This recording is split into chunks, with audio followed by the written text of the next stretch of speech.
And one of the most remarkable stories, ya ikhwani, I have heard with this regards, is a story of a woman who lives in the city of Mansoura in Egypt.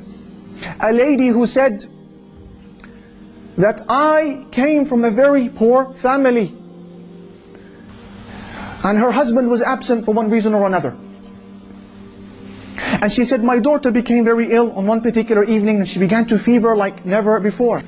And I could do nothing for her. I have no money for food. We spent that evening hungry, let alone buy her medication. And I would pray 2 rak'at to Allah Almighty, 2 units, and call upon Him and attend to my daughter. And pray and call and place my trust in Him and call to my daughter. Attend to my daughter. And the hours would pass. It was now midnight, 12 o'clock, 1 o'clock in the morning. Then they hear a knock on the door. Who is it? It's the doctor. It's the doctor. So the lady, she puts on her hijab. She opens the door. Assalamu alaikum. Wa alaikum assalam. Where is the girl? He says.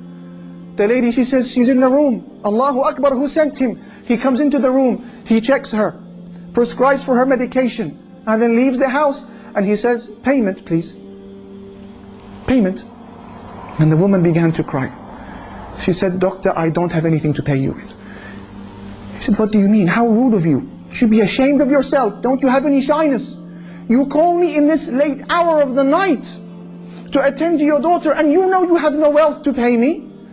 She said, doctor, wallahi, I didn't call you. I don't even have enough money to buy a phone. We haven't even eaten this evening. He said to her, what do you mean you didn't call me? Is this not door number such and such? She said, no, that's the door next door. The doctor, he began to weep, because he understood that this was Allah who sent him their way. He said, please, let me go back inside. What is your story? Who are you? How did this happen? And she explained the story. He understood. So he bought them food for that evening. And he went and he purchased and delivered the medication himself. And he gave her a monthly wage as well. مَنْ ذَا الَّذِي سَأَلَ اللَّهَ فَلَمْ يُعْطِهِ وَمَنْ ذَا الَّذِي دَعَى اللَّهَ فَلَمْ يُجِبْهِ وَمَنْ ذَا الَّذِي تَوَكَّلَ عَلَيْهِ فَلَمْ يَكْفِهِ أَلَيْسَ اللَّهُ بِكَافٍ عَبْدَهُ بَلَى وَرَبِّهِ. And I'm sure that if I ask any one of these brothers to mention a similar story, you could. When you needed Allah, you had nobody to ask but Him, and you were given.